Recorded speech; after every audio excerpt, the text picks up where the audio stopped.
dust, He has ransomed me. His grace runs deep. While I was a slave to sin.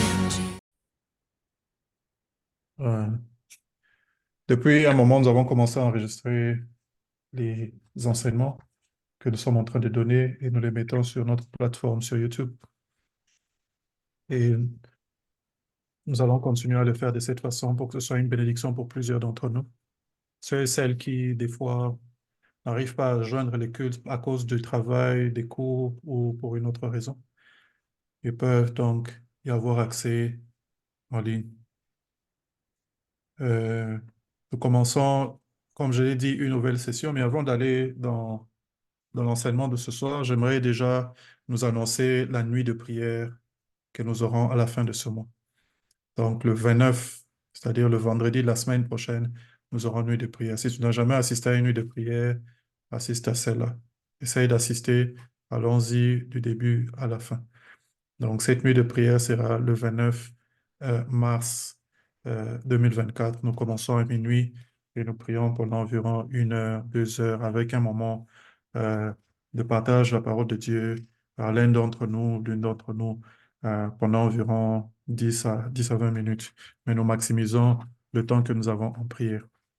Le samedi ou le dimanche passé, nous avons commencé un temps de prière que je souhaiterais continuer le dimanche qui sera en train de suivre, où nous sommes en train de prier, non seulement pour nous-mêmes, mais nous sommes en train de prier pour beaucoup des sujets nous concernant. Il y a quelques années, l'homme de Dieu, le pasteur Yonggi Cho, qui connaît le pasteur Yonggi Cho? Connaissez Yonggi Cho? Ou je devrais plutôt demander qui ne connaît pas Yonggi Cho? Moi, je ne connais pas. Gétron ne connaît pas. Christiane, tu connais? Non. Ok, plusieurs d'entre eux ne connaissent pas. Yonggi Cho, qui est reparti vers le Seigneur, je crois, il y a 1 année ou 2, était pendant longtemps un des pasteurs avec l'église la plus grande au monde. Un pasteur coréen qui a commencé son ministère vers les années 50 après la guerre de Corée. Et son ministère a commencé de façon assez dramatique parce que il est tombé malade, il avait la tuberculose et il a commencé à prier pour que Dieu le guérisse. N'est-ce pas? Il a été guéri de la tuberculose et lorsqu'il a commencé son église, Dieu lui avait donné comme instruction de passer tous les week-ends en prière, en nuit de prière. Il veillait tous les week-ends. La main de Dieu était sur ce ministère et l'église a commencé à grandir de façon extraordinaire. Il a, euh, il a, il a été témoin de plusieurs guérisons, des miracles. C'est quelqu'un qui opérait beaucoup dans les dons des guérisons. Et il a écrit plusieurs livres. Certains livres étaient assez controversés, mais je pense que c'est juste les rémus, n'est-ce pas, les gens qui ne comprennent pas ce qu'il a voulu dire. Entre autres, un des livres phares qu'il a écrit, c'est euh, le livre qui s'appelle La quatrième dimension. La quatrième dimension, où il est en train de parler de la foi, n'est-ce pas? Et comment est-ce que la foi peut produire des choses dans la vie des enfants de Dieu. Il est aussi à l'origine ou un des pionniers, n'est-ce pas, du système des cellules. Donc, si vous avez une église, vous avez fréquenté une église qui est opérée par des cellules, où, n'est-ce pas, vous vous regroupez dans la semaine, n'est-ce pas, 5, 10 personnes, ainsi de suite. Yonggi Cho est l'un des pionniers, sinon pas le pionnier de ce système-là. Il a mis en place le système des cellules et son église a grandi de façon extraordinaire. Aux dernières nouvelles, son église devait avoir entre 700 000 et 1 million de personnes. La dernière fois que j'ai vérifié. Et il avait quoi? 9, 10 cultes tous les dimanches, je ne sais plus. Donc c'est un homme extraordinaire, n'est-ce pas? Alors pourquoi est-ce que je parlais de Yonggi Cho? Euh, voilà, je crois que je parlais de lui par rapport au temps de prière que nous voulons avoir le dimanche.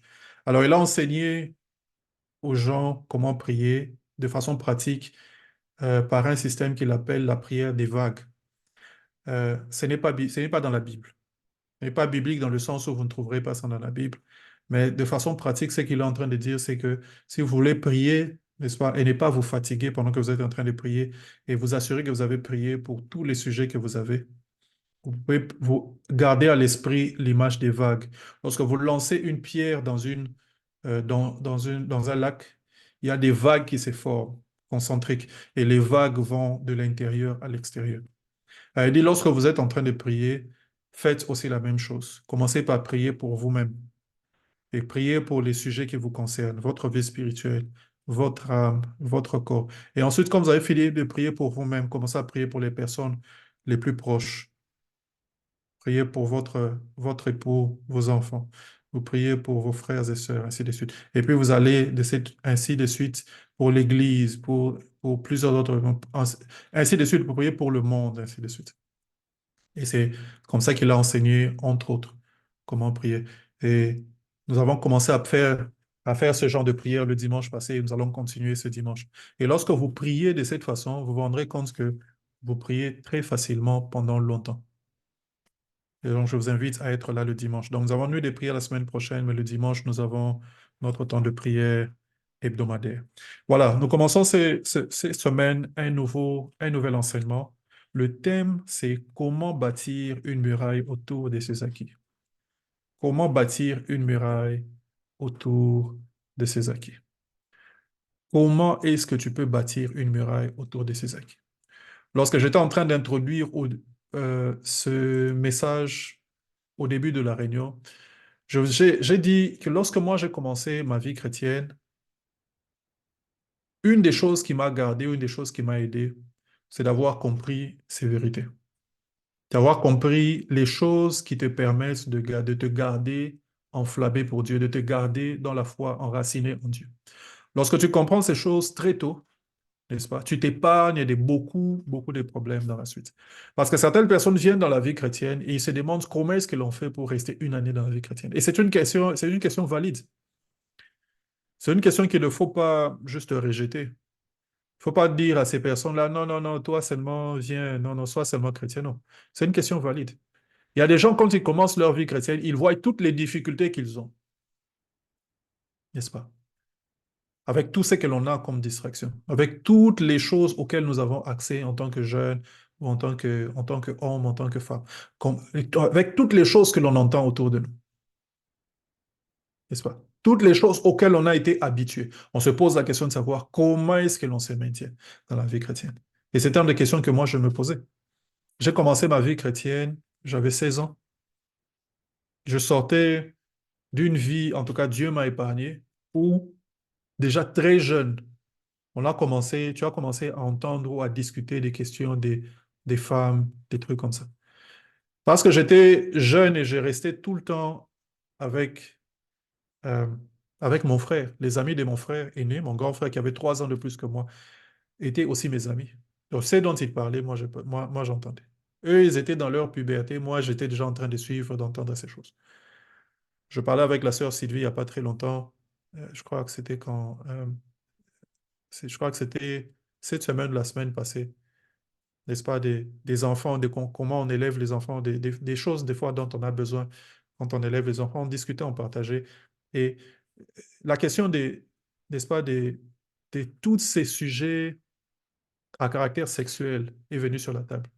N'est-ce pas? Je ne sais pas comment est-ce qu'on en est arrivé là, mais je dis à Sylvie, je me souviens des choses dont je parlais avec les camarades de classe lorsque j'avais 8 ans. Et aujourd'hui, quand tu vois un enfant qui a 8 ans, tu te demandes, tu as l'impression que c'est un ange, tu as l'impression qu'il ne parle pas de ces choses. Mais quand tu te souviens de cela, alors tu te rends compte qu'il y a des sujets où il y a des discussions qu'il faut commencer très tôt. Il ne faut pas voir tes enfants comme seulement des jeunes enfants. Non, non, c'est telle chose, il ne faut pas encore en parler. On en parlait, je ne sais plus comment est-ce qu'on en est arrivé là. Mais ce que je voulais dire, c'est, très jeune déjà, j'étais exposé à certaines choses. Un de mes grands malheurs, c'est la première fois où j'ai été exposé à la pornographie. Je me souviens très bien quand est-ce que ça s'est passé. On m'a envoyé acheter du sucre le matin pour faire le thé. Je vais avec l'argent. Il y avait comme on dit, un tonton ou un grand frère du quartier qui avait sa petite boutique dans le coin. Et quand je vais pour acheter, je ne sais pas ce qu'il a pris. Il me dit, viens, viens, viens, viens, je te montre quelque chose. Je ne sais pas quel âge j'avais. 7 ans, 8 ans, je ne sais pas. Quelque part par là. Il dit, viens, viens, je te montre quelque chose. Je vais là, il commence à me montrer un livre porno. Je ne comprenais pas ce qu'il me montrait. Mais j'étais en train de voir des histoires, je ne comprenais pas. En y réfléchissant à des trucs qu'il était en train de montrer, j'avais l'impression d'avoir déjà vu d'autres trucs que je comprenais. Je suis parti à la maison troublé, ne sachant pas quoi penser de ce que je venais de voir. Et quand on a vécu une vie de cette façon, et qu'on donne sa vie au Seigneur, on se demande comment est-ce que l'on fait pour rester ferme dans la foi? Comment est-ce que l'on fait pour continuer? Comment est-ce que l'on fait pour être enflammé pour le Seigneur? Comment est-ce que l'on fait? Comment est-ce que l'on fait pour ne pas rentrer dans le monde? Quel principe on établit, n'est-ce pas, pour ne pas rentrer dans le monde? Et c'est ce dont nous allons parler, c'est ce dont nous allons parler ce soir. Donc c'est dont nous allons commencer à parler. Ce soir, je vais introduire. La semaine prochaine, je vais parler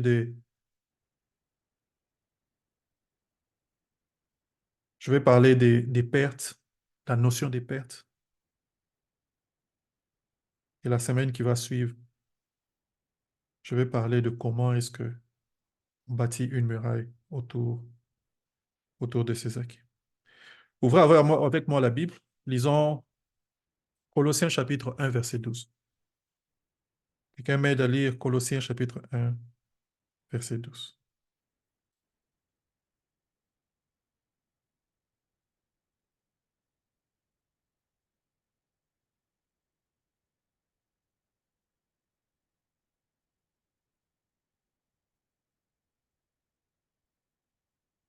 Colossiens 1, 12.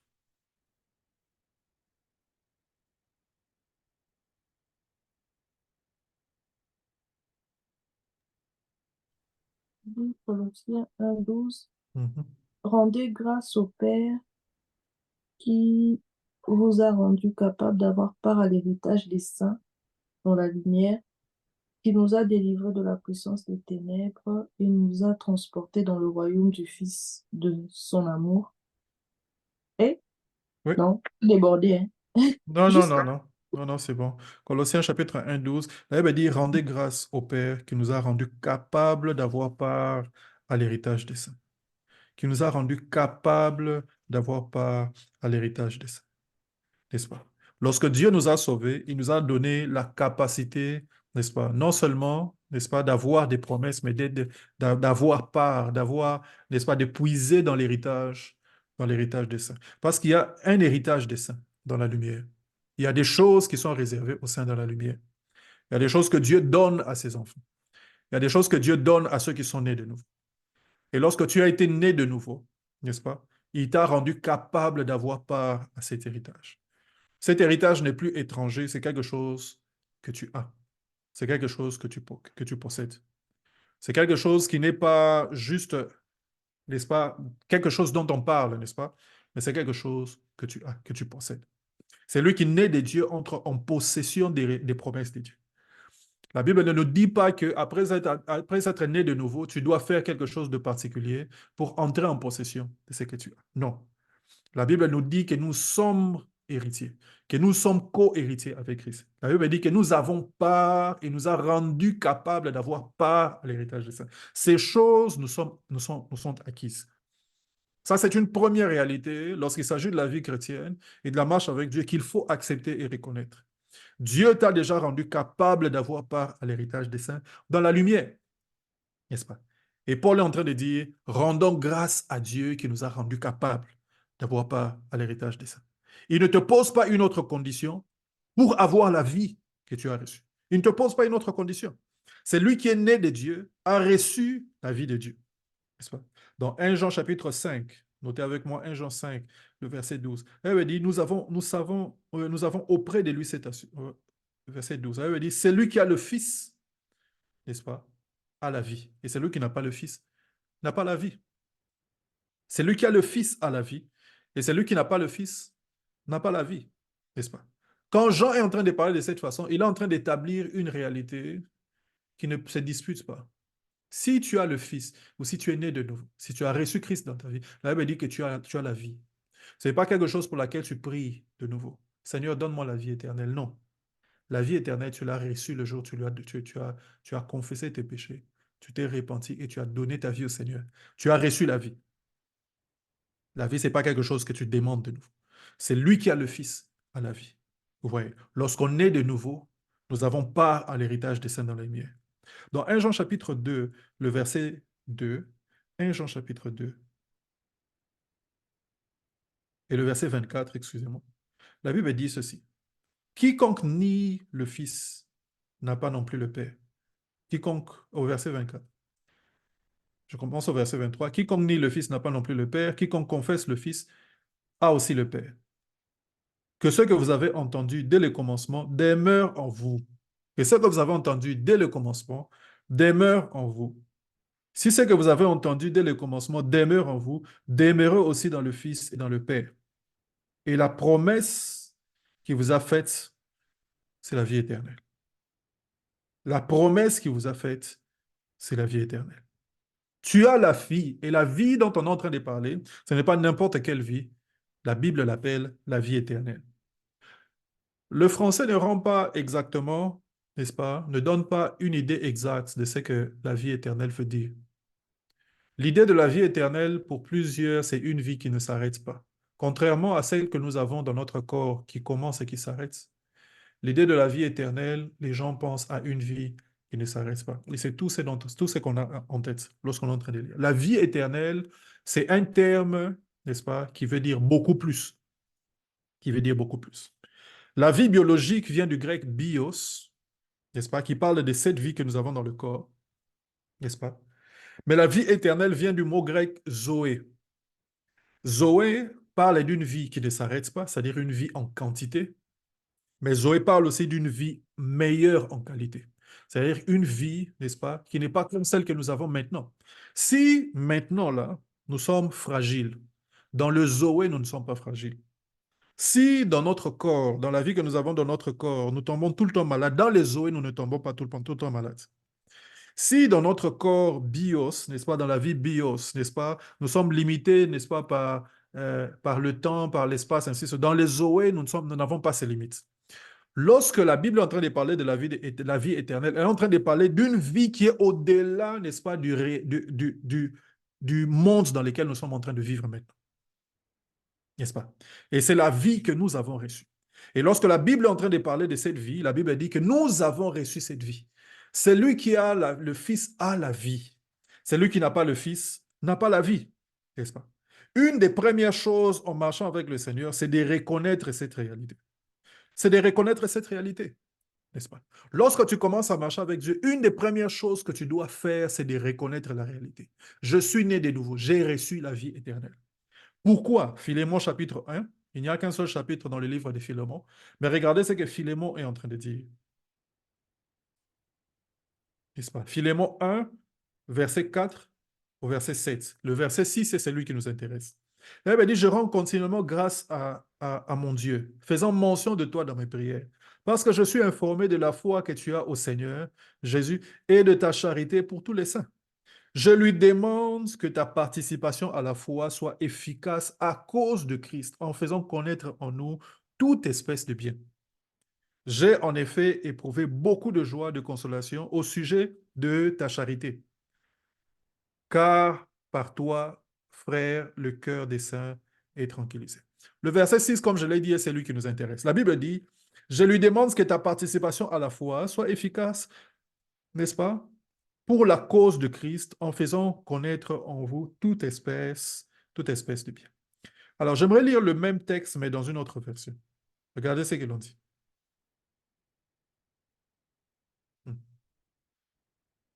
Euh,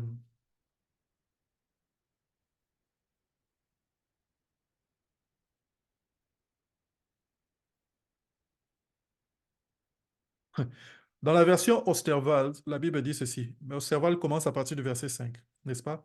Et ta charité envers tous les saints, afin que la communication de la foi soit efficace par la connaissance de tous les biens qui se fait parmi vous pour Jésus-Christ. afin que la communication de la foi soit efficace, n'est-ce pas? Par la connaissance de tous les biens qui se fait parmi vous par Jésus-Christ. Alors, je vais lire dans la version anglaise et je vais traduire de la version anglaise. Ou, Christiane, tu as ta version anglaise ouverte?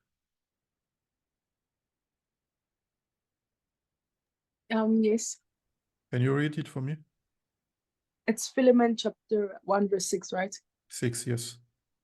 And I pray that the sharing of your faith may become effective for the full knowledge of every good thing that is in us for the sake of Christ. King James dit ceci, that the communication of thy faith may become effectual by the acknowledging of every good thing which is in you in Christ. Je traduis pour ceux qui ne comprennent pas l'anglais, que la communion, n'est-ce pas, de ta foi, devienne effective par la reconnaissance de toutes les bonnes choses qui sont en toi en Christ. Le texte a été mal traduit en français. Le texte veut dire ceci. C'est que lorsque nous naissons de nouveau, n'est-ce pas, il y a des réalités qui sont attachées à nous. Il y a des réalités, mais ces réalités-là sont spirituelles. Il y a des réalités qui sont attachées à nous. Et ce que Paul est en train de dire lorsqu'il est en train de prier pour Philémon, il dit, je prie que ta foi devienne effective. Mais comment est-ce qu'elle devient effective?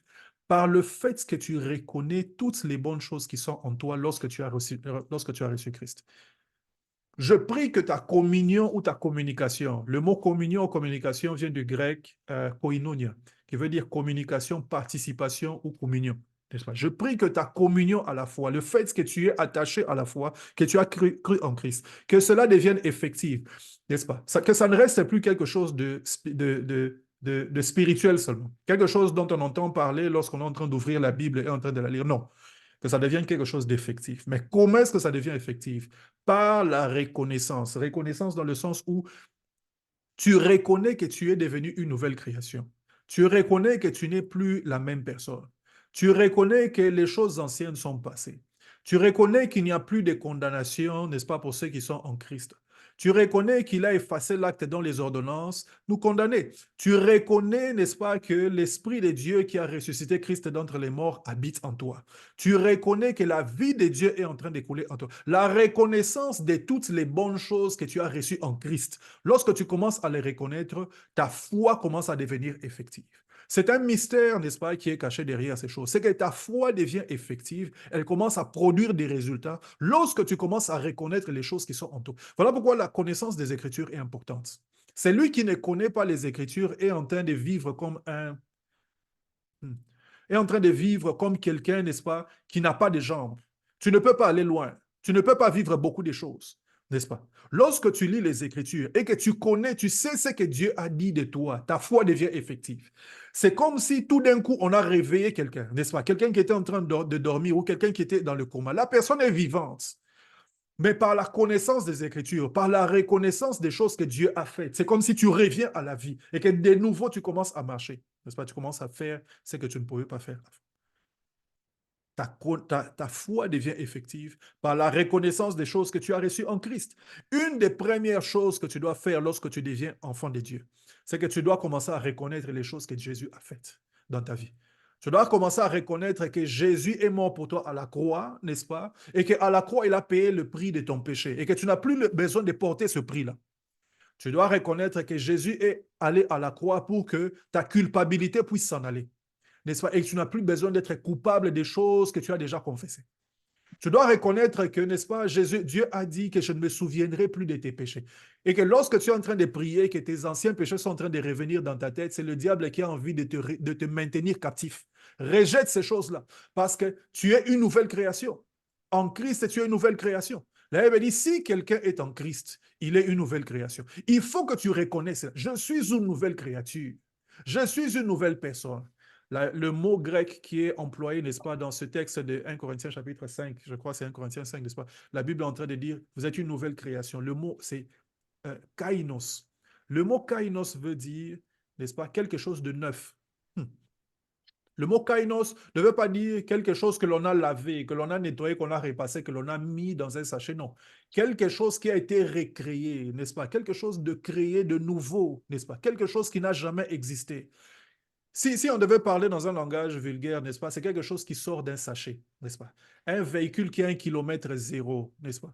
Lorsque tu es né en Christ, tu es une nouvelle création, tu es un kainos, un être qui n'a jamais existé, un être qui n'a jamais agi. Tu n'as jamais parlé, tu n'as jamais insulté, tu n'as jamais. C'est ça que tu es devenu en Christ. Eh bien, la Bible est en train de dire que ta foi devient effective lorsque tu commences à reconnaître ces choses. Je suis une nouvelle création. Je suis une nouvelle création. En Christ, je suis une nouvelle créature. Je n'ai plus besoin de porter ces fardeaux. Je suis une nouvelle créature. Que ta foi devienne effective. Par la reconnaissance des choses, des bonnes choses, n'est-ce pas, qui sont en toi, en Christ. Des bonnes choses qui sont en toi, en Christ. Je disais donc, lorsque nous naissons de nouveau, nous devons commencer par reconnaître que nous avons reçu quelque chose. Nous avons reçu quelque chose. Lorsque tu es né de nouveau, tu n'es pas venu et parti comme tu étais venu. Non, non. Quand tu as donné ta vie à Christ, tu as reçu quelque chose. Dieu a mis quelque chose en toi. Il a fait de toi quelque chose, n'est-ce pas? Il t'a transformé. Dans les livres de Dieu, tout ce que tu as fait par le passé est effacé. Le kilomètre est à 0. Nous avons reçu des choses en Christ, n'est-ce pas? Nous avons reçu un héritage. La Bible dit qu'il nous a rendus capables d'avoir part à l'héritage des saints dans la lumière. Il faut que tu acceptes cela. J'ai part à l'héritage des saints dans la lumière. J'ai part à l'héritage des saints dans la lumière. Il ne faut pas que tu te regardes comme quelqu'un, n'est-ce pas, qui doit mendier pour recevoir quelque chose, pour recevoir ces choses de Dieu. Non, non. Dieu a déjà mis un héritage pour les saints dans la lumière. Le jour où tu es devenu un saint ou une sainte, en donnant ta vie à Christ, tu as part à l'héritage de Dieu dans la lumière. J'ai part à l'héritage de Dieu dans la lumière. J'ai part à l'héritage des saints dans la lumière. Pourquoi? Parce que je suis une nouvelle création. Je suis une nouvelle création. Les choses anciennes sont passées. Les choses anciennes sont passées. N'est-ce pas? 1 Corinthiens chapitre 5 et le verset 17. Alors, Éphésiens chapitre 1, verset 3 dit ceci. Lisons quelques textes qui sont en train de parler, n'est-ce pas, du fait que nous avons un héritage en Christ. Éphésiens chapitre 1, verset 3. La Bible dit ceci. Oh, j'ai la version française, en anglaise ouverte. Je reviens en français. La Bible dit ceci. Béni soit Dieu le Père, notre Seigneur Jésus-Christ, qui nous a bénis de toutes sortes de bénédictions spirituelles dans les lieux célestes en Christ. Elle dit, béni soit Dieu le Père de notre Seigneur Jésus-Christ, qui nous a bénis. Est-ce que la Bible est en train de dire qu'il va nous bénir? Est-ce que la Bible dit qu'il va nous bénir? Non. La Bible ne dit pas béni soit, béni soit Dieu, le Père de notre Seigneur Jésus-Christ, qui va nous bénir de toutes les bénédictions spirituelles. Non. Alors ne faisons pas dire à la Bible ce qu'elle n'a pas dit. Ne commençons pas à dire aux gens que ces choses-là vont venir. Non. Employons un langage spirituel pour les choses spirituelles. Paul est en train de dire, n'est-ce pas, aux Corinthiens, il dit, j'ai usé d'un langage spirituel pour des choses spirituelles. Il y a un langage spirituel approprié pour les choses spirituelles. Je vous donne un exemple. Lorsque Jésus se retrouve devant les pharisiens et que l'on est, je crois que c'est dans Jean chapitre 6, si je ne me trompe pas, ou Jean chapitre 8, et qu'ils sont en train de discuter, il leur dit une chose, il dit, si Abraham était votre père, vous produirez les mêmes fruits qu'Abraham, ainsi de suite. Oh non, et il le discute, il dit, écoutez, moi, avant que Abraham ne fût, qu'est-ce que la Bible dit? Lecteur de la Bible, qu'est-ce que la Bible dit? Avant qu'Abraham ne fût, Je suis quelque chose comme ça. je suis. Avant qu'Abraham ne fût, je suis. Jésus a bousculé la grammaire, il a bousculé la conjugaison parce qu'il n'en a rien à faire avec ces histoires-là. Il utilise un langage spirituel pour parler des choses spirituelles. Avant que Abraham ne fût, dans le passé, il dit, moi je suis. Pourquoi? Parce que lui, il est dans le spirituel, n'est-ce pas, dans un présent éternel. Moi je suis, n'est-ce pas? Moi je suis. Il se déclare le grand je suis de Exode chapitre 3. Moi je suis. Il y a un langage spirituel pour des choses spirituelles. Et quand la Bible est en train de parler ici dans Éphésiens chapitre 1, verset 3, la Bible dit, béni soit Dieu, le Dieu de notre Seigneur Jésus-Christ, qui nous a bénis des choses, qui nous a bénis de toutes sortes de bénédictions, qui nous a bénis. Lorsque tu pries pour ta propre vie, ne dis pas, Seigneur, tu vas me bénir. Non, non, non. Tu dis, Seigneur, tu m'as béni de toutes sortes de bénédictions. Regarde-toi comme quelqu'un qui a déjà été béni. Regarde-toi comme quelqu'un qui a déjà reçu des choses. Regarde-toi comme quelqu'un qui a déjà des ouvertures. Regarde-toi comme quelqu'un, n'est-ce pas, devant qui les portes sont ouvertes. Regarde-toi comme quelqu'un qui a des victoires, des grandes victoires, qui nous a bénis de toutes sortes de bénédictions spirituelles dans les lieux célestes. Nous avons déjà été bénis. Ces choses sont en nous. Nous les avons déjà reçues. Lorsque tu étais né de nouveau, Dieu t'a pris, il t'a béni de toutes sortes de bénédictions. Oh, gloire à Jésus. T'as béni de toutes sortes de bénédictions spirituelles dans les lieux célestes en Christ. Il nous a bénis de toutes sortes de bénédictions dans les lieux célestes. Colossiens chapitre 1, nous avons déjà lu, n'est-ce pas? La Bible dit qu'il nous a rendus capables d'avoir part. Il nous a rendus capables. La Bible ne dit pas qu'il nous rendra capables d'avoir part. La Bible dit qu'il nous a rendus capables d'avoir part. Donc, tel que tu es là aujourd'hui, Dieu t'a déjà rendu capable d'avoir part à l'héritage des saints.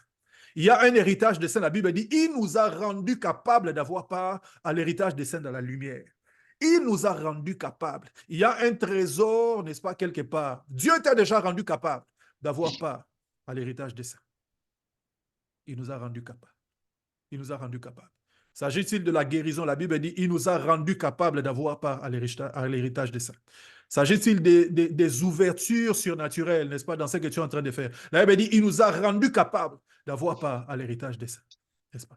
S'agit-il, n'est-ce pas, d'une question de mariage? Tu veux te marier, n'est-ce pas? Il nous a rendus capables d'avoir part à l'héritage des saints. Les dieux qui appellent de loin un oiseau de proie peut parler à des gens qui sont de loin pour venir. Il nous a rendus capables d'avoir part. Ce n'est pas dans le passé, c'est dans le présent. Et il faut que toi, quand tu pries ou tu parles de toi-même, tu parles de ces choses au présent. Il m'a rendu capable, ou même dans le passé, il m'a rendu capable d'avoir part. Il m'a rendu capable d'avoir part. Qu'est-ce que je suis en train de faire ici? Je suis en train de nous montrer que nous avons des acquis en Christ. Nous avons des choses que nous avons reçues.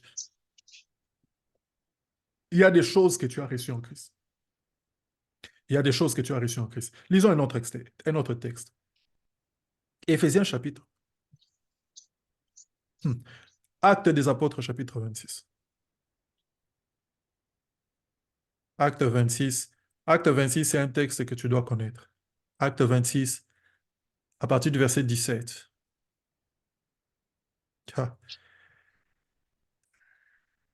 Mon pasteur, l'apôtre Dieudonné Nzego, a une fois prêché sur le verset 19, il y a très longtemps. Il y a très longtemps. Je crois que c'était avant que je ne sois né de nouveau. Et je me souviens toujours que je suis allé une fois à l'église. J'avais tellement soif de la parole de Dieu que je suis allé à l'église. Je dis non, je voudrais acheter quelques cassettes de prédications. On m'a ouvert la mallette des prédications de l'apôtre et j'ai vu cette prédication, la vision céleste. Combien ça a été une bénédiction pour moi. Il l'a enseigné sur la vision céleste. Acte 26, 17, la Bible dit, « J'ai été choisi du milieu de ce peuple vers lequel, et du milieu des païens vers qui je t'envoie. » Verset 18, « Afin que tu leur ouvres les yeux. » Regardez maintenant ce que Dieu a fait de nous, n'est-ce pas? Pour qu'ils passent des ténèbres à la lumière. Pour qu'ils passent des ténèbres à la lumière. De la puissance de Satan à Dieu. Pour qu'ils reçoivent par la foi en moi le pardon des péchés et l'héritage avec les sanctifiés. Lorsque tu pries pour toi-même, tu dois comprendre que ces choses sont à part. La Bible dit, par la foi en moi, n'est-ce pas? Pour qu'ils reçoivent par la foi en moi. Si tu as déjà eu foi en Dieu, alors ces choses se sont déjà accomplies dans ta vie. La Bible dit, pour qu'ils passent des ténèbres à la lumière. Ne parle jamais de ta vie comme quelqu'un qui est dans les ténèbres. Parce que tu n'es pas dans les ténèbres. La Bible dit, le jour où tu as cru en Christ, tu es passé des ténèbres à la lumière. Si un jour tu te retrouves la nuit en train de dormir et tu te vois dans les ténèbres, réveille-toi en disant, ce n'est pas ma part. Je suis un être de la lumière. Là où je suis, la lumière arrive. Et je déclare que la lumière soit. Pourquoi? Parce que tu es passé des ténèbres à la lumière. Tu n'es pas un être des ténèbres. Tu n'es pas quelqu'un qui est assujetti aux ténèbres, où le diable va venir comme ça jouer avec ta vie, n'est-ce pas, dans un songe. Tu es un être des lumières. Lorsque tu commences à voir ce genre de choses, tu dis, je suis déjà passé des ténèbres à la lumière. Là où je suis, c'est la lumière. Dans le nom de Jésus, que la lumière soit. N'est-ce pas? Parce que tu es un être des lumières. N'est-ce pas? Et la Bible dit, n'est-ce pas, de la puissance de Satan à Dieu. Dans le passé, tu étais sous la puissance de Satan. Mais le jour où tu as cru en Christ, tu es passé, n'est-ce pas, de la puissance de Satan à Dieu. Tu es passé de la puissance de Satan à Dieu. Et ça, il faut l'accepter. Souvenez-vous toujours de Philémon chapitre 1, verset 6. Que ta communion à la foi devienne effective, n'est-ce pas, par la reconnaissance de toutes les bonnes choses que tu as reçues en Christ. Il ne faut pas regarder tes expériences, n'est-ce pas, et baser ta doctrine sur tes expériences. Base ta doctrine sur la parole de Dieu. Qu'est-ce que la Bible dit? Je suis passé de la puissance de Satan à Dieu. Je suis passé de la puissance de Satan à Dieu. Dans le passé, il pouvait m'oppresser. Aujourd'hui, Satan ne peut pas m'oppresser. Aujourd'hui, j'oppresse Satan. J'oppresse Satan et j'oppresse tous les royaumes des ténèbres. Je les oppresse tous. Est-ce que quelqu'un peut dire Amen? Dans le passé, le diable pouvait venir contre moi et j'avais peur. Aujourd'hui, quand il vient, c'est lui qui doit avoir peur. Quand lui, il vient, lui et ses acolytes, c'est eux qui doivent avoir peur. Pourquoi? Parce que je suis passé des ténèbres à Dieu.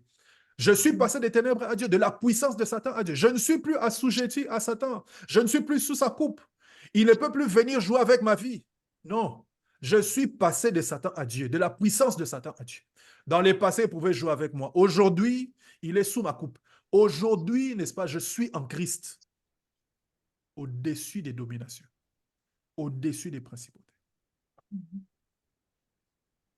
Éphésiens chapitre 1. Éphésiens chapitre 1.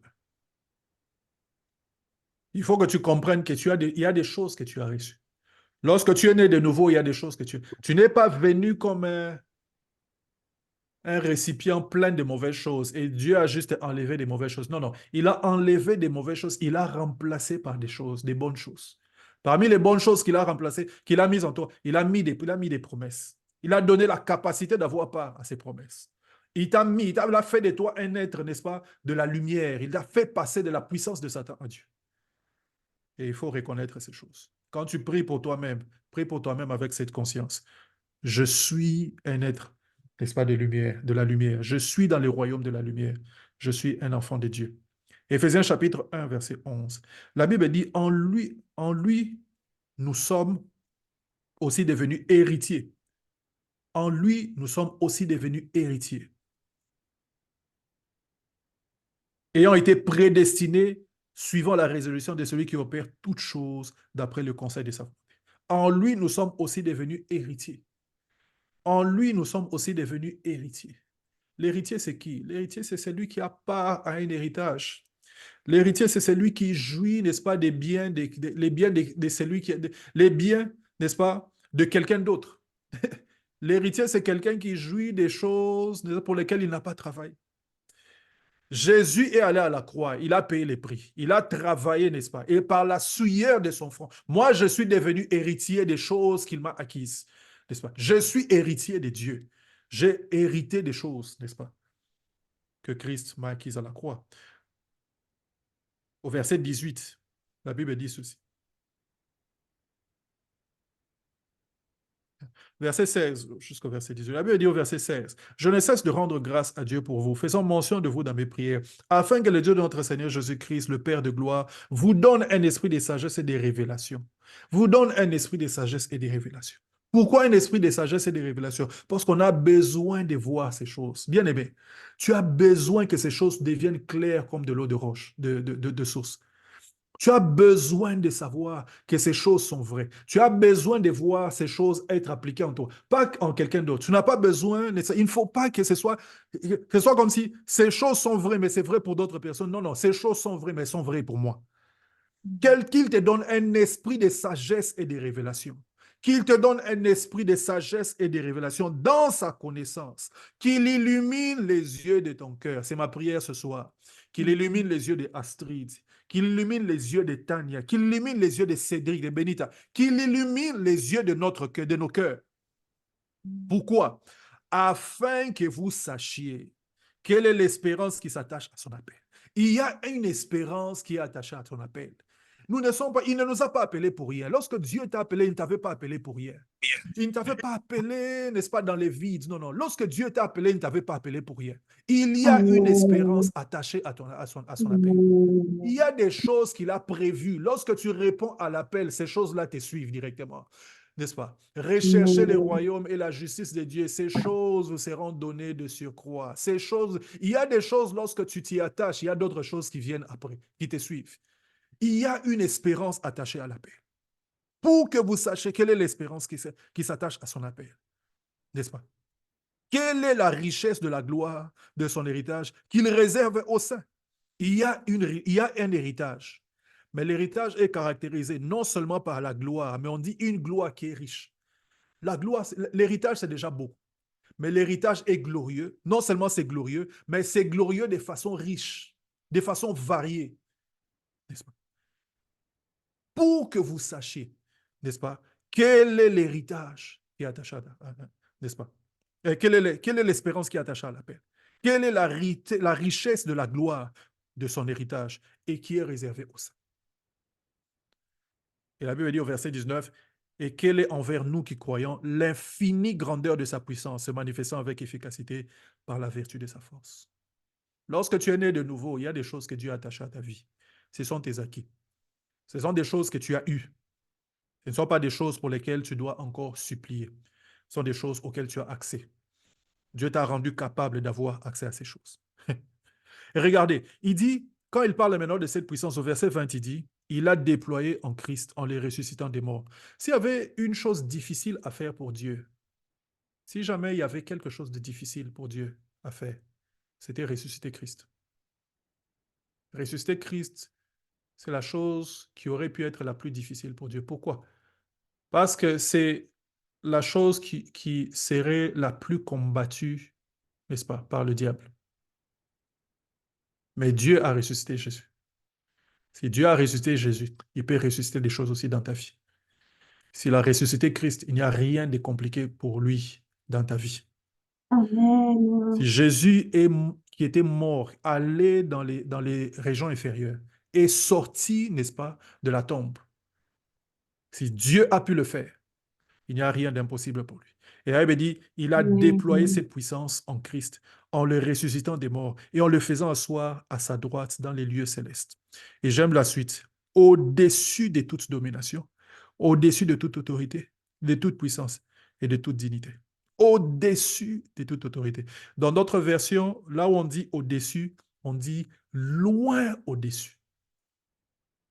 Loin au-dessus. Et regardez, la Bible dit, et il a mis tout, verset 22, il a tout mis sous ses pieds. Et il a donné pour chef suprême à l'Église, qui est son corps, la plénitude de celui qui remplit tout en tous. Alors la Bible dit, il a mis tout sous ses pieds, n'est-ce pas? Les tout là se trouvent sous les pieds de qui? Sous les pieds de Jésus. Et la Bible dit, il a donné pour chef suprême à l'Église, qui est son corps. Or, le corps n'est pas détaché de la tête. Or, les pieds font partie du corps. Alors, si la Bible dit qu'il a tout mis sous les pieds de Jésus, n'est-ce pas qu'il a aussi tout mis sous les pieds de l'Église? N'est-ce pas qu'il a mis toutes ces choses qu'on est en train de citer ici, les autorités, les puissances, les dominations et toutes ces choses, n'est-ce pas qu'il les a mis aussi sous les pieds de l'Église? La Bible est claire dans ce qu'elle est en train de dire. L'Église qui est le corps de Christ, qui est rattachée à Christ, qui est soumise à l'autorité de Christ, n'est-ce pas, a la même position que Christ quand il s'agit de l'autorité sur les démons, l'autorité sur les diables, l'autorité sur toutes ces choses. Et quand tu regardes ta propre vie, tu dois la regarder conscient ou consciente de cette réalité. Conscient de cette réalité. Lisons 2 ou 3 textes encore. Éphésiens chapitre 2. Éphésiens chapitre 2. Et le verset 18. La Bible dit, car par lui nous avons les uns et les autres accès auprès du Père par un même esprit. Lorsque tu es né de nouveau, en Christ, tu as eu accès auprès du Père.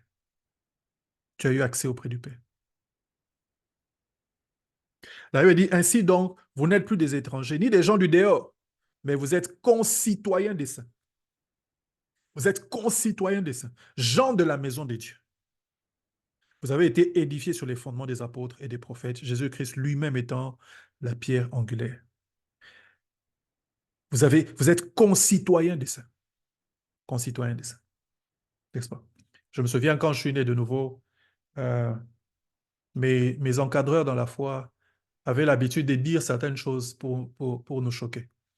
Ils le disaient dans le but de nous amener aussi à lire les Écritures et à comprendre qui nous sommes dans la foi, dans les Écritures.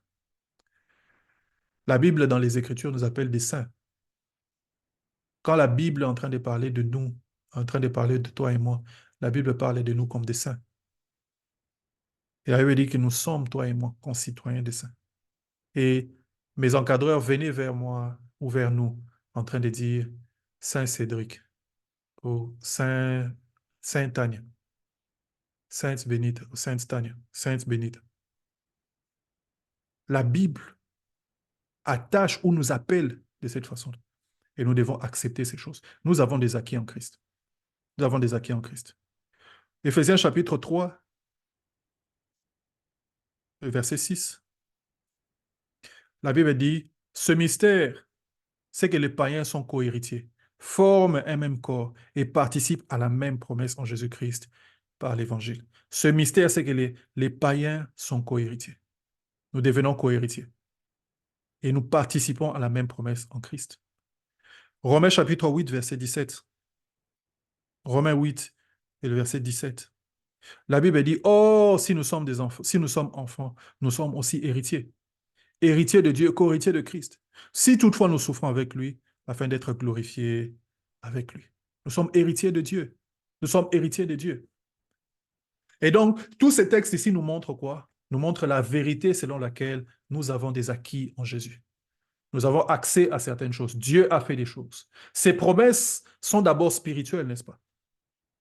Mais spirituel ne veut pas dire irréel. Pour plusieurs personnes, lorsque vous parlez de choses spirituelles, ils se disent directement, ce n'est pas quelque chose de réel, ce n'est pas quelque chose de vrai. Il faut changer même dans notre façon, dans notre langage, dans notre façon de dire les choses. Spirituel ne veut pas dire irréel. Spirituel ne veut pas dire inaccessible. Spirituel ne veut pas dire que cela ne se manifeste pas. Ça veut tout simplement dire que c'est dans une autre dimension. Mais cette dimension, n'est-ce pas, peut être traduite ici, sur la terre. Par exemple, quand la Bible est en train de dire dans Romains 8, 19, que la création attend avec un ardent désir la manifestation des fils de Dieu. Les fils de Dieu existent. Les gens qui ont la vie de Dieu existent. Ces personnes-là sont là. Mais la Bible dit que le monde, la création attend avec un ardent désir la manifestation des fils de Dieu. Manifestation, pourquoi? Parce que ces choses existent et elles doivent juste venir à l'extérieur. Elles doivent juste sortir. Le salut qui est d'abord spirituel, c'est d'abord dans notre esprit, mais finit par se manifester dans nos émotions, dans notre intelligence, finit par se manifester dans nos habitudes, n'est-ce pas? Finit par se manifester par des guérisons, la santé divine et même dans notre vie matérielle. Ces choses ne restent pas spirituelles, elles finissent par se manifester. Pourquoi? Parce que ce sont des acquis. Ce sont des choses que nous avons, mais ces choses doivent se manifester. Ce sont des acquis. Lorsque toi, tu regardes ta vie ou tu parles de ta vie, parle de ces choses comme des acquis. Ne parle pas de ces choses-là comme des choses qui doivent venir après. Dieu m'a béni de toutes les bénédictions spirituelles. Il m'a béni de toutes les bénédictions spirituelles. Hélas, malheureusement, on peut être possesseur de beaucoup de choses. On peut être possesseur de beaucoup de choses et ne jamais en jouir. On peut posséder certaines choses, on peut avoir des promesses, mais ne jamais en jouir. Ça ne veut pas dire qu'on ne les a pas. Il y a plusieurs personnes qui ont des choses, mais qui n'en jouissent pas. Tu peux avoir un stylo qui reste constamment sur ta table, tu n'en jouis jamais. Tu peux avoir un héritage, mais ne jamais en jouir. On parle d'une histoire, n'est-ce pas, d'un jeune homme dont le père était riche, où le père avait beaucoup travaillé à accumuler des richesses. Lorsque le père était sur le point de mourir, il a remis à son fils un livre, une Bible. Il lui dit, lis ce livre. Tout ce dont tu as besoin dans la vie, tu l'auras dans le livre. Il lui donne la Bible. Le fils était déçu parce qu'il s'attendait à ce qu'on lui donne des richesses. Il s'attendait à ce qu'on lui donne des biens. Il est resté des années avec cette Bible parce que c'est son père qui lui a donné, il l'a mis dans un tiroir quelque part. Il est resté des années avec cette Bible, n'a jamais ouverte. Un jour, je ne sais pas quoi, il se dit, je veux prendre cette Bible pour la lire. Je ne sais, je raconte l'histoire telle que je m'en souviens. Il y a peut-être des détails que je suis en train d'omettre ou de mal raconter, mais l'idée, c'est celle que je suis en train de vous donner. Il prend la Bible avec un élan, n'est-ce pas, de curiosité pour la lire. Il ouvre la Bible et c'est alors qu'il se rend compte que son père avait mis, n'est-ce pas, tous les titres parcellaires, tous les biens, tous les documents qui lui léguaient, tous les biens dans la Bible. Mais il n'avait jamais ouvert. Vous pouvez avoir un héritage, mais ne jamais en jouir. Vous pouvez avoir des choses que Dieu vous a données comme promesse, mais ne jamais en jouir. Ne jamais en jouir. Ne jamais en jouir par ignorance, mais aussi ne jamais en jouir tout simplement parce que les choses que tu reçois, n'est-ce pas, tu peux aussi les perdre. Les choses que tu reçois, tu peux aussi les perdre. Beaucoup de choses que nous recevons, nous pouvons aussi les perdre. Et c'est une réalité qu'il faut intérioriser. Certaines choses ou plusieurs des choses que nous avons et que nous recevons dans la vie chrétienne sont des choses que nous avons reçues par grâce, par amour du Seigneur. Mais ces choses, si nous ne faisons pas attention, nous pouvons aussi les perdre. Nous pouvons les perdre. Donc Dieu peut t'avoir fait des promesses et ces choses peuvent être accessibles. Mais tu peux aussi perdre ou tu peux ne pas jouir de ces choses. Plusieurs de ceux qui ne manifestent pas la vie de Dieu ou les promesses de Dieu, on arrive là non pas parce que Dieu ne leur a rien donné, tout simplement parce qu'ils ont perdu ce que Dieu leur a donné. Ils ont perdu. Tu peux avoir des acquis, mais tu peux aussi perdre ces choses. Ou tu peux rendre ces acquis ineffectifs, n'est-ce pas? Ineffectifs. Tu peux avoir des acquis, tu peux avoir des promesses. Tu peux en jouir ou tu peux ne pas en jouir. Tu peux avoir reçu quelque chose de Dieu et tu peux les négliger. Ça s'atrophie comme si ça n'existait pas. Malgré la conquête que Israël avait faite de la terre promise, Israël continue à être défié, n'est-ce pas, par les peuples alentours, les Amalécites, les Philistins, les Madianites, ainsi de suite. Tu peux avoir une possession, tu peux avoir quelque chose que Dieu t'a donné. Mais ce que tu as reçu ou la possession que tu as ne veut pas dire que tu ne seras pas challengé ou que le diable ne cherchera pas à te ravir cela. Le diable ne cherchera pas à faire en sorte que ce que tu as reçu, tu puisses ne pas en jouir. Tu peux avoir une promesse, mais ne jamais vivre l'effectivité de cette promesse. Tu peux avoir une promesse, tu peux même entrer dans certaines choses et quelque temps après, ne plus vivre les bénéfices de cette chose. Le problème, c'est que certaines personnes agissent comme si Satan était mort. Comme si lorsque Jésus allait à la croix, on a pris Satan, on l'a égorgé et puis on l'a enterré. Non. La victoire sur Satan ne veut pas dire que Satan a cessé d'exister. Et il est même très actif. C'est comme ça que lorsque Pierre est en train de parler, l'apôtre Pierre est en train de parler, il dit que votre adversaire, le diable, rôde comme un lion rugissant. Il rôde comme un lion rugissant. Votre adversaire, le diable, rôde comme un lion rugissant. Il rôde. Le diable n'est pas mort. Il continue à essayer, n'est-ce pas, de nous amener à ne pas vivre l'effectivité de ce que nous avons reçu. Tu as reçu des choses en Christ. Tu as des acquis en Christ. Mais le diable cherche à faire en sorte que tu perdes cela ou que ces choses deviennent ineffectives dans ta vie. Deviennent ineffectives dans ta vie. Quand vous lisez dans Juge chapitre 6 au verset 1 au verset 6, Juge 6 à partir du verset 1 au verset 6, on parle, n'est-ce pas, du fait que Madian était en train de détruire les possessions d'Israël. La Bible dit qu'Israël était malheureux parce qu'ils ont péché contre le Seigneur et Dieu les a livrés aux mains des Madians. Et Madian était devenu plus fort qu'eux. Et quand Israël plantait quelque chose, Madian venait au moment de la récolte pour détruire ce qu'Israël était en train de planter. Imagine que tu es dans le pays de la promesse, mais tu ne jouis pas de la promesse. Imagine que tu es dans le pays de la promesse. Tu plantes même, comme on avait dit que c'était un pays où coule le lait et le miel. Tu vois les fruits, n'est-ce pas, en train d'être produits, mais tu ne jouis jamais de ces fruits. Imagine. Imagine quelle tristesse c'est, n'est-ce pas, et quel malheur, n'est-ce pas, d'être dans le pays de la promesse, mais vivre malheureux. Eh bien, certains sont malheureux malgré les promesses. Certains sont malheureux malgré l'héritage. Certains vivent comme si l'héritage n'existait pas. Certains ont perdu beaucoup de choses lorsqu'ils sont venus en Christ. Et il faut comprendre ce que je dis par perdre, n'est-ce pas? Il faut comprendre par ce que je dis par perdre. Pour certains, ça veut tout simplement dire que tu as un héritage, mais l'héritage n'est jamais effectif. Et pour certains, ça veut dire que tu vis comme si tu n'avais jamais reçu quelque chose de Dieu. Comme si Dieu n'a jamais béni ta vie. N'est-ce pas? Ces choses sont en nous. Nous avons reçu un héritage. Pourquoi est-ce que nous vivrons avec un héritage comme si nous n'avons pas d'héritage? La Bible dit que ta communion à la foi devienne effective. Que ta communion à la foi devienne effective. Que ta communion à la foi devienne effective. Que le fait que tu as reçu des promesses devienne effectif. Que les promesses ne soient plus seulement des choses que l'on dit, que ce soit des choses que l'on voit dans ta vie. Que ta communion à la foi devienne effective. Il ne faut plus que tu vives une vie, n'est-ce pas, où tu as l'impression d'avoir eu des hauts, où tu as vu Dieu bénir, des choses venir vers toi. Et puis tu as l'impression que ces choses-là sont parties. Dieu a prévu 2 mécanismes pour que nous puissions vivre effectivement la promesse. Quand Dieu te fait la promesse, il a prévu 2 mécanismes pour que tu vives effectivement la promesse. Le premier mécanisme, n'est-ce pas, c'est le mécanisme que je vais enseigner pendant ce temps. C'est le mécanisme selon lequel nous devons sécuriser ce que nous avons reçu. Il y a une façon de sécuriser les acquis que tu as.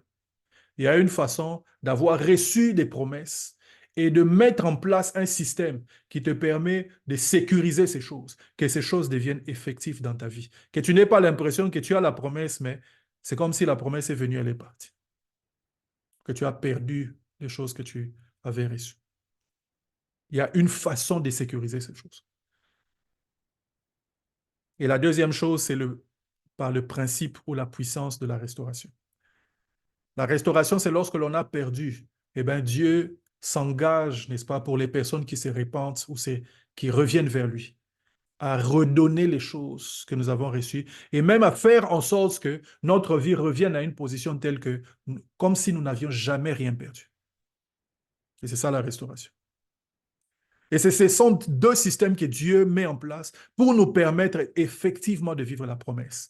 C'est les murailles que nous allons apprendre, n'est-ce pas, des principes qui nous permettent de sécuriser des promesses. Une façon de vivre qui nous permet de sécuriser ce que nous avons reçu. Mais aussi le système de restauration pour des personnes qui, d'une façon ou d'une autre, ont perdu les choses qu'ils ont reçues. Et ici, nous allons parler de sécuriser nos acquis. Et le but de cet enseignement, ça sera de nous encourager à conserver les choses que nous avons reçues en Christ. Et nous encourager, n'est-ce pas, à mettre en place un système qui va sécuriser ces choses et qui va nous amener à vivre de façon effective ces choses. Ce sera le but de cet enseignement. Ce sera le but de cet enseignement. La semaine prochaine, je vais finir avec l'introduction et puis nous allons parler des pertes. Nous allons parler des pertes la semaine prochaine. Voilà, que le nom du Seigneur soit béni. C'est un temps d'enseignement. Est-ce qu'il y a des questions? Est-ce qu'il y a des questions? Gloire à Jésus. Nous allons prier.